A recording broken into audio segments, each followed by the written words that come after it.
Welcome to get ministry. आइए प्रार्थना के साथ इस सभा को शुरू करते हैं। और मेरा नाम विश्वजीत दास है, आप सबको पता है। और गेट मिनिस्ट्री के लिए प्रार्थना करें, थॉमस जॉर्ज के लिए प्रार्थना करें, ताकि परमेश्वर की वचन सब तक पहुंचे और परमेश्वर के नाम की महिमा हो, प्रभु की स्तुति हो। धन्यवाद करते परमेश्वर पिता, आपने एक मौका दिया है आपके चरणों में बैठकर आपकी स्तुति प्रशंसा महिमा करें। जो भी पिता परमेश्वर वचन से हम बात करते, ये मेरा बुद्धि और ज्ञान के अनुसार नहीं, पवित्र आत्मा आप हमें मदद करें ताकि आपकी वचन लोगों तक पहुंचे। सारे आदर महिमा प्रभु आपको मिले। धन्यवाद करते आपके पवित्र लोगों के लिए, प्रभु यीशु मसीह के नाम से आमीन। प्रभु यीशु मसीह के प्रिय संत लोग, फिर से एक बार सबको जय मसीह की।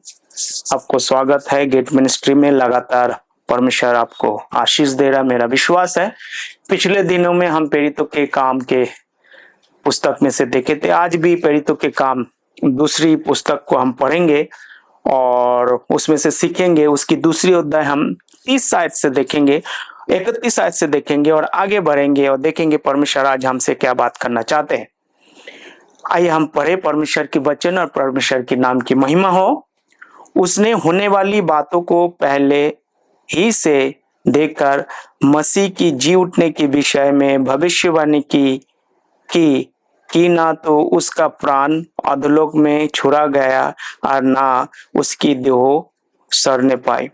तो यीशु मसीह के बारे में जो भविष्यवाणी हुई है, भविष्यवाणी का मतलब जो इंग्लिश में कहते हैं the prophecy, it is the advance telling for the future.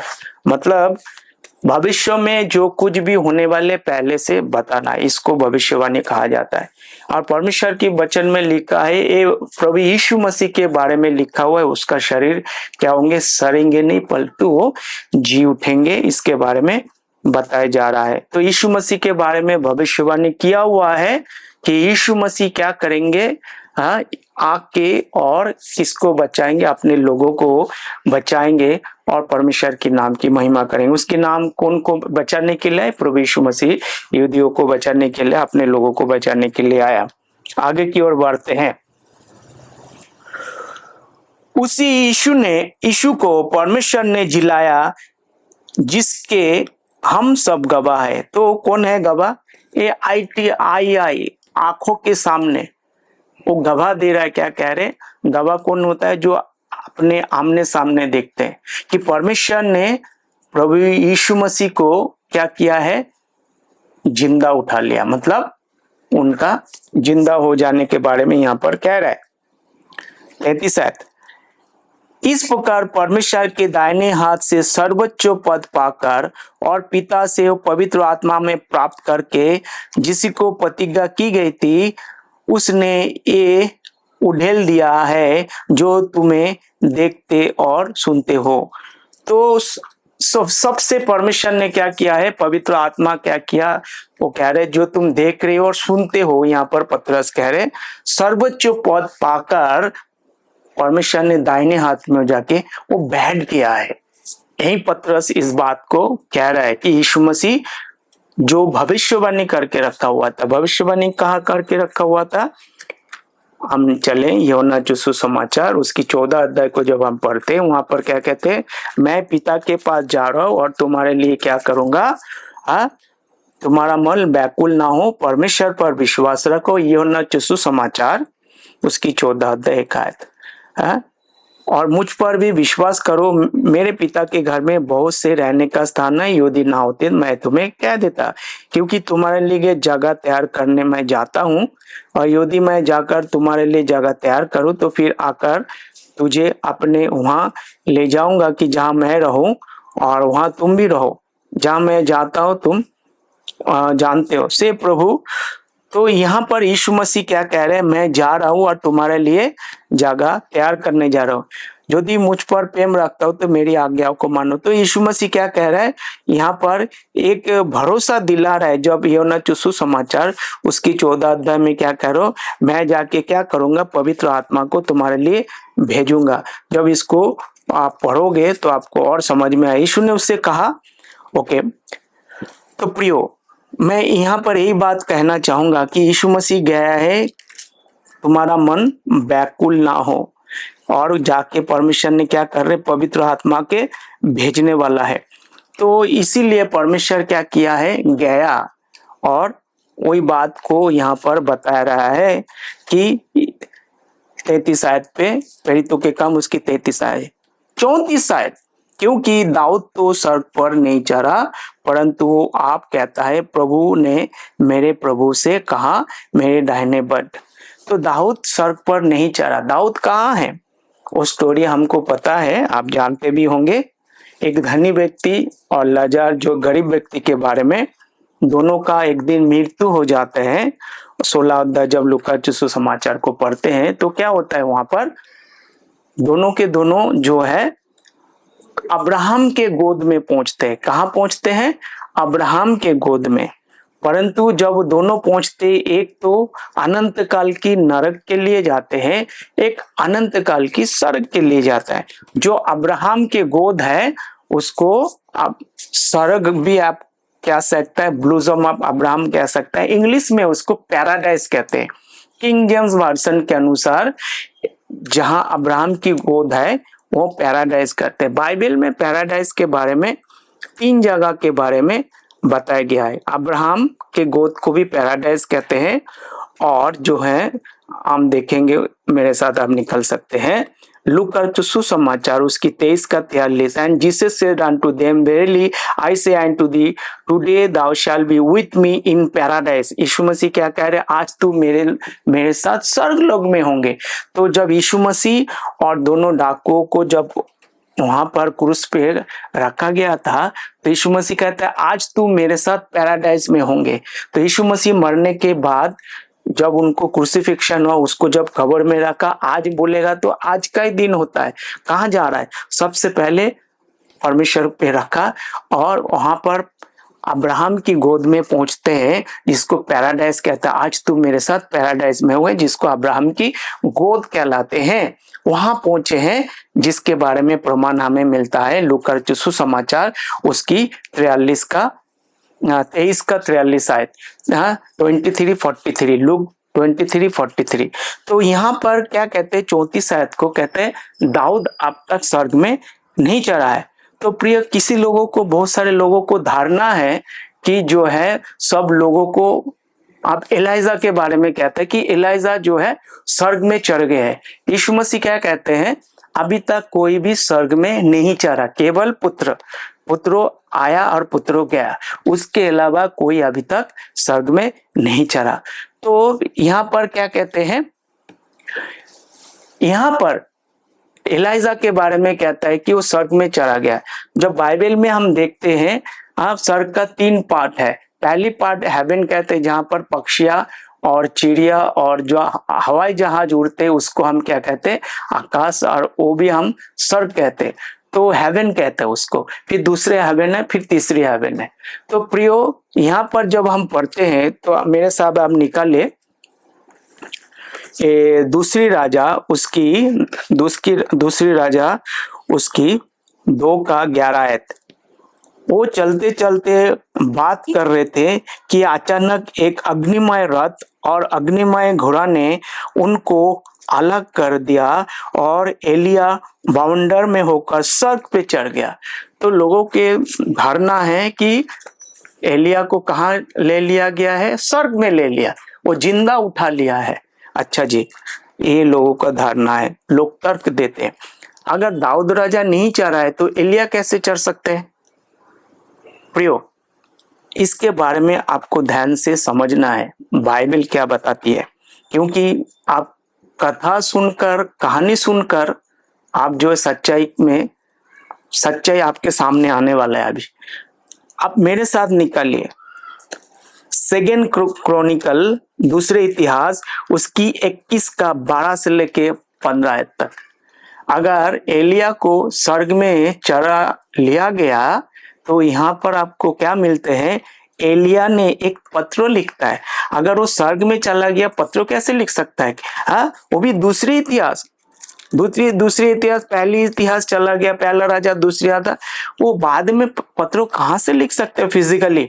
यहाँ पर लिखते हैं, मेरे साथ पढ़िए आप, दूसरी राजा 21 अध्याय उसकी 12 आयत से, तब एलिया नबी का एक पत्र उसके पास आया, तेरे मूल पुरुष दाऊद का परमेश्वर यूं कहता है, जो ना तो अपने पिता यहोशापात की लीक पर चला और ना यहूदा के राजा आशा के लीक पर, वरन इज़राइल के राजा का लीक पर चला है, और आहाब के घराने के समान यहूदी और जेरूशलेम के निवासी में व्यभिचार कराया है, और अपने पिता के घराने में से अपने भाइयों को जो मुझसे अच्छे हैं घात किया। इस कारण यहोवा तेरी प्रजा, पुत्र, स्त्री और सारे संपत्ति को बड़ी मार से मारेगा। क्या कह रहे हैं? एलिया नबी पत्र लिखकर कह रहा है, तेरे प्रजा को, पत्नी, स्त्री को बड़ी मार से मरेगा, और तू आंत्रियों के रोग से बहुत पीड़ित हो जाएगा, जहां तक कि इस रोग के कारण तेरे आंतरिया प्रतिदिन निकल जाएगी। तब यहोवा ने फलिस्तियों को और कुशियों के पास रहने वाले अरबियों और यहोराम के विरुद्ध उभारा। तो यहोराम को क्या किया है? एलिया ने एक पत्र लिखा। पत्र कैसे लिख सकते हो अगर वो स्वर्ग में चढ़ गया तो? प्रियो, जब हम प्रेरितों के काम को हम पढ़ते हैं, हम खोजे के समय फिलिपुस ने क्या किया था? हाँ, जब उनका सब कुछ हो गया, फिलिपुस को परमेश्वर ने एक जगह से दूसरे जगह लेके गया। ऐसे ही परमेश्वर जो है एक जगह से दूसरे जगह लेके गया, जिसके बारे में इतना ही इंफॉर्मेशन है प्रियो। तो एलिया को जिंदा स्वर्ग में नहीं लेके गया। अगर लेके जाता तो एलिया पत्र नहीं लिख सकता, उसका मृत्यु के बारे में कोई जानकारी नहीं है। अगर आपके पास होगा तो आप मुझे लिखकर बता सकते हैं प्रियो। एनीहाउ, सो मैं सब नहीं जानता, पर जितना मुझे मिला है मैं आपको बता रहा हूँ। तो एलिया नबी कहाँ है? एलिया नबी स्वर्ग पे चढ़ा, एक जगह से दूसरे जगह लेके गया प्रियो। तो इसी रीति से दाऊद स्वर्ग पे नहीं चढ़ा। कहाँ है दाऊद? दाऊद अच्छी जगह पे है, स्वर्ग में, जिसको इंग्लिश में कहते हैं पैराडाइस। तो हमने देखे यीशु मसीह ने क्या बोला डाकू को, आज तू मेरे साथ स्वर्गलोक में होगा। पैराडाइस को हिंदी में कहते हैं स्वर्गलोक। अच्छा, पहले मैंने एक पैराडाइस के लिए आपको बता दिया, दूसरे पैराडाइस के लिए मैं आपको बताता हूँ, जिसको हम क्या बोलते हैं, ईडन ऑफ गार्डन को हम बोलते हैं। रेवल्यूशन की पुस्तक, उसमें जब 2:7 को हम पढ़ते हैं, वहां लिखा है, he that has an ear let him hear what the spirit says unto the churches. जिसका कहना है सुन ले कि परमेश्वर का वचन कलीसियाओं को क्या कहते हैं। To him that overcome will I give it to the tree of life। हाँ, जो क्या करेंगे, जय पाएंगे, मैं क्या करूंगा, जीवन की वृक्ष की फल में से खाने दूंगा। Which is in the midst of the paradise of God। तो दूसरा पैराडाइस अब कहाँ है? स्वर्गलोक कहाँ है? जो परमेश्वर ने सबसे पहले आदम और हवा को रखे थे, वो है दूसरा पैराडाइस। तो हमें जब हर चीजों को क्या करना होता है, प्रमाण करना होता है। अगर हम प्रमाणित नहीं करते हैं तो अप्रमाणित है। अप्रमाणित का मतलब होता है रॉन्ग इंफॉर्मेशन पास करना। अगर रॉन्ग इंफॉर्मेशन पास कौन कर सकते हैं? जो श्रापित है, वही रॉन्ग इंफॉर्मेशन पास कर सकते हैं। जो श्राप से मुक्त हो गया वो क्या करते? आगे बढ़ते, परमेश्वर की आत्मा से क्या करते? आगे बढ़ते। तो इसीलिए हमें जब भी वचन को हम बोलते हैं, हमें सही क्या करना होता है? इंफॉर्मेशन देना होता है। क्योंकि जब हम पहला थिस्सलुनी की पुस्तक उसकी 5 अध्याय जब 21 आयत को हम पढ़ते हैं, तो वहां पर लिखा है, हिंदी में और इंग्लिश में थोड़ा से अलग है, क्योंकि जब हम इंग्लिश में पढ़ते, हिंदी में पढ़ते, पहले मैंने आपकी हिंदी के लिए पढ़ूंगा, उसके बाद मैं इंग्लिश में पढ़ूंगा। प्रिय भाइयों, पहला थिस्सलुनी की पुस्तक उसकी 5 का 21 आयत, सब बातों को परखो, जो अच्छी है उसे पकड़ रहो। यहाँ पर क्या कह रहे हैं, परखने के लिए कह रहे हैं। परंतु जब इंग्लिश में पढ़ते हम पहला थिस्सलुनीके की पुस्तक उसकी 5 का 21 आयत, वहां पर क्या कहते हैं उसको भी हमें समझने की जरूरत है। जब तक हम उसको समझ नहीं पाएंगे तो हिंदी को जो है उसमें थोड़ा से जो समस्या है, समस्या को जब हम किंग जेम्स बाइबल के साथ उसको मैच करते हैं, थोड़ा से मिस मैच है। अगर मिस मैच होता है मतलब अगर मिलन नहीं होता है तो वहां थोड़ा सा समस्या पैदा होता है। तो यहाँ पर क्लियर लिखा हुआ है कि हिंदी में क्या लिखा है, कि हिंदी में लिखा है कि सब बातों को परखो, जो अच्छी है उसे पकड़ रहो। परखना का मतलब जांच करना, सब बातों को जांच करो, जो अच्छी है उसको पकड़ के रहो। तो परंतु जो इंग्लिश बाइबल में पहला थिस्सलुनीके की पुस्तक उसकी 5 का 21 आयत में ऐसा नहीं लिखा है। वहां लिखा है prove all things, hold fast that which is good. Prove का मतलब क्या होता है, प्रमाण करना होता है। हर बातों को आपको प्रमाण देना है, जो सही है उसको पकड़ के रखना है। तो जो इंग्लिश में से हिंदी में उसकी जो परिभाषा हुआ है थोड़ा से अंतर है, इस अंतर को आपको देखना पड़ेगा। इसीलिए आपको इंग्लिश में से हिंदी को भी पढ़ना होता है ताकि ये जो अंतर है समझ में आता है। क्या कहते हैं, सब बातों को आपको प्रमाण करना है। हाँ, जो अप्रमाणित होता है वो प्रमाणित नहीं है। अगर हम जो कुछ भी बोलते हैं अगर प्रमाण नहीं कर पाते हैं तो अप्रमाणित होता है। उससे कि कौन खुश नहीं होता है, परमेश्वर खुश नहीं होता है। परमेश्वर कब खुश होता है, जब हम सही इंफॉर्मेशन, सही ज्ञान, सही वचन, सही सच्चा वचन लोगों तक पहुंचाते हैं, तब परमेश्वर खुश होते हैं। हम किसी को मिसगाइड नहीं कर सकते। तो इसीलिए प्रियो यहाँ पर क्या लिखा हुआ है कि दाऊद राजा अभी स्वर्ग में नहीं पहुंचे। ओके, तो कहाँ है, अब्राहम की गोद में, क्योंकि अभी तक परमेश्वर ने उनको वायदा किया है कि परमेश्वर क्या देगा, एक राज्य देगा। परमेश्वर ने वो वायदा किया है और उसी सिलसिला में परमेश्वर ने क्या किया, सबसे पहले परमेश्वर ने किसको भेजा है, जॉन द बैप्टिस्ट को भेजा। और लोग कहते हैं कि वो एलिया जैसे उसके अंदर क्या है तो जॉन द बैप्टिस्ट आके क्या कर रहा है, कह रहा है मन फिराओ, देखो सर का राज। तो परमेश्वर का एजेंडा में क्या है, राज्य की स्थापना।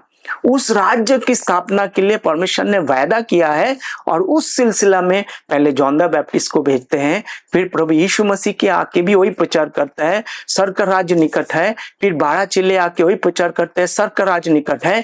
प्रियो, सब मिलके एक ही लाइन पे चलता है। उसका यही उद्देश्य है, परमेश्वर की राज की स्थापना पृथ्वी में हो।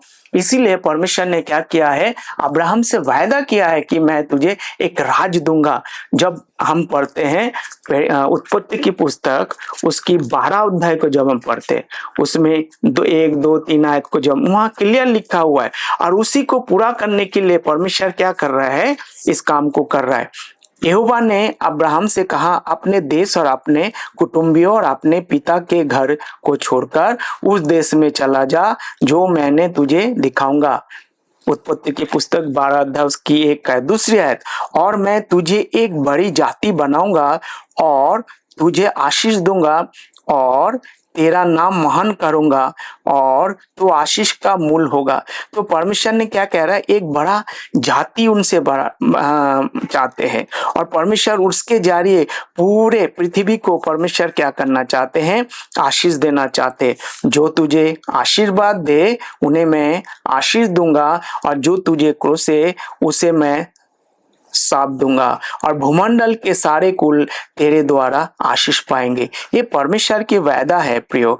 और भूमंडल के सारे कुल परमेश्वर अब्राहम के जरिए आशीष देंगे, सारे जाति जाति के लोगों को। परंतु वो आशीष पाने का क्या है, ये शर्त होता है प्रियो।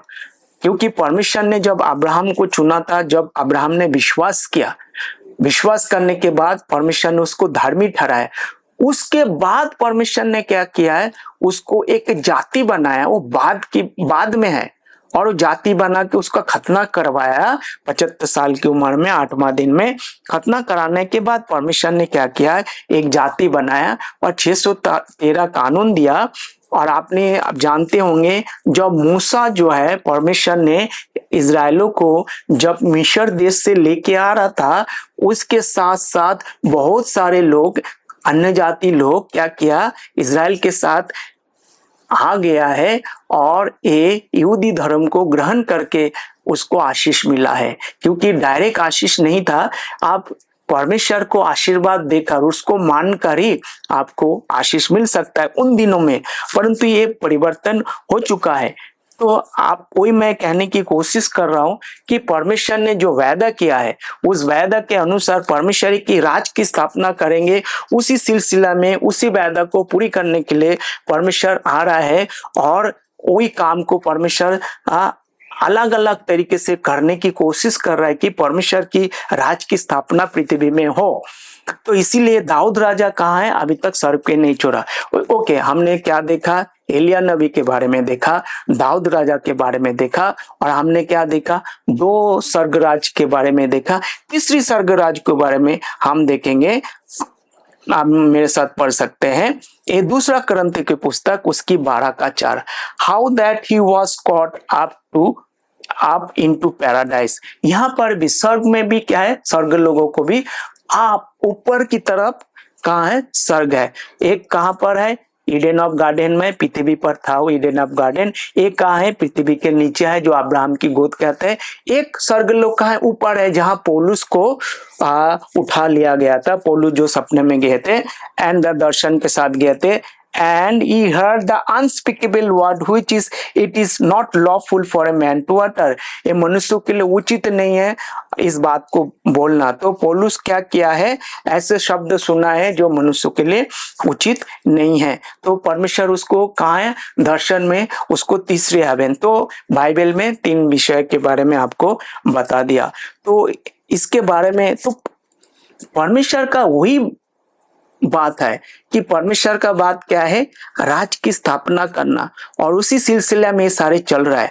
तो आप 34 से 35 में आगे बढ़ेंगे। जब तक मैं तेरी बेरियों को तेरे पांव तले को चौकी ना कर दूं।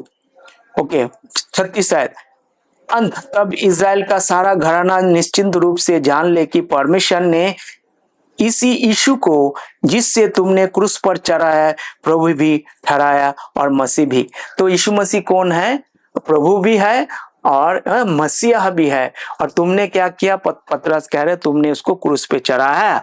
और 37 आयत में, तब सुनने वाले के हृदय छिद गए और वे पतरस और शेष प्रेरित से पूछने लगे, हे भाइयों हम क्या करें। अब वो क्या करेंगे, क्योंकि उसने बहुत बड़ा क्या किया है, पाप किया है, इसके बारे में पूछ रहा है। पतरस ने उनसे कहा, मन फिराओ और तुम में से हर एक अपने अपने मसीह के नाम से बपतिस्मा लो तो तुम पवित्र आत्मा का दान पाओगे। प्रियो, एक बात को नोटिस करने की यहाँ आवश्यकता है। पतरस कभी भी प्रचार नहीं कर रहा है यीशु मसीह मारा गया, गाड़ा गया, तीसरे दिन जी उठा। यहाँ पर भी वही बात कर रहा है जो जॉन द बैप्टिस्ट ने बोला, मन फिरो बपतिस्मा लो। यीशु मसीह ने बोला मन फिरो बपतिस्मा लो। यहाँ पर भी वही बात कर रहा है पतरस की, मन फिरो बपतिस्मा लो। इसके बारे में बात कर रहे हैं। क्यों पतरस उसके बारे में बात नहीं कर रहा है, यीशु मसीह मारा गया, गाड़ा गया, तीसरे दिन जी उठा?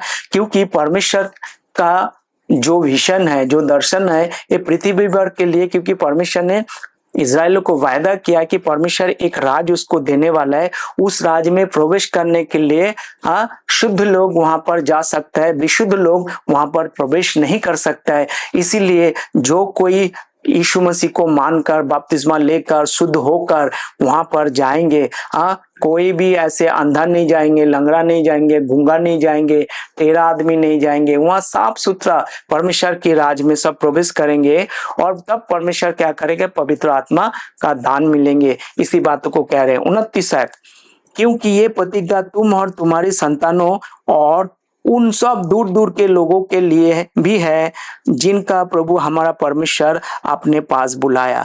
तो प्रियो, यहाँ पर क्या कह रहे, परमेश्वर क्या कह रहे, तुम और तुम्हारे संतानों, कौन है, इज़राइल के बारे में कह रहे, और दूर दूर के लोगों को भी है।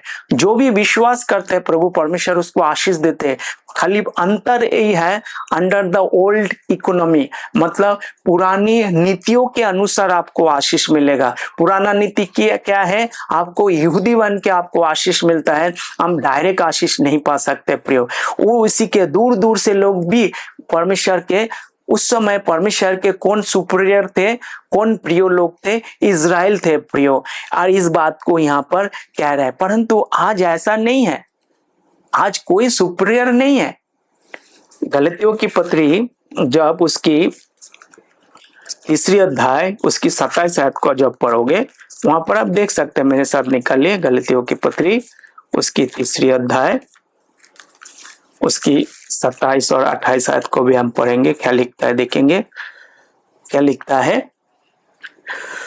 और तुम में से जितनों ने मसीह में बपतिस्मा लिया है, जिन्होंने मसीह को पहन लिया है, अब ना कोई यहूदी रहा और ना यूनानी, ना कोई दास ना स्वतंत्र, ना कोई नर ना नारी, क्योंकि तुम सब मसीह यीशु में एक हो प्रियो।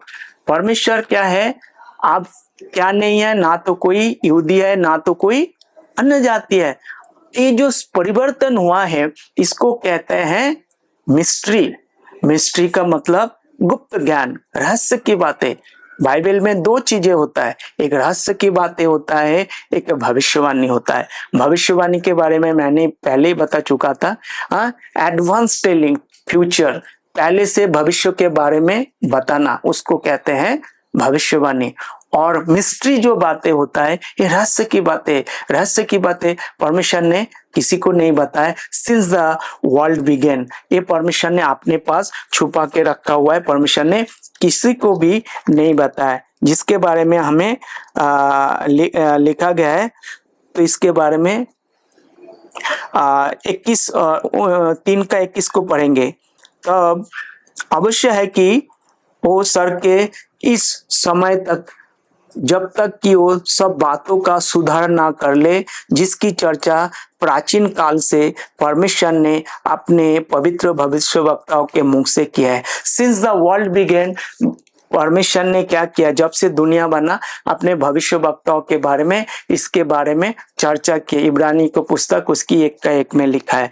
तो आपको मैंने वही बताया, भविष्यवाणी क्या है, भविष्य के बारे में बताना, advance telling of the future, भविष्य के बारे में पहले से बता देना। ये कब से बताया जा रहा है, सिंस द वर्ल्ड बिगन, जब से दुनिया बना है तब से क्या किया है, इस बातों को बताया जा रहा है।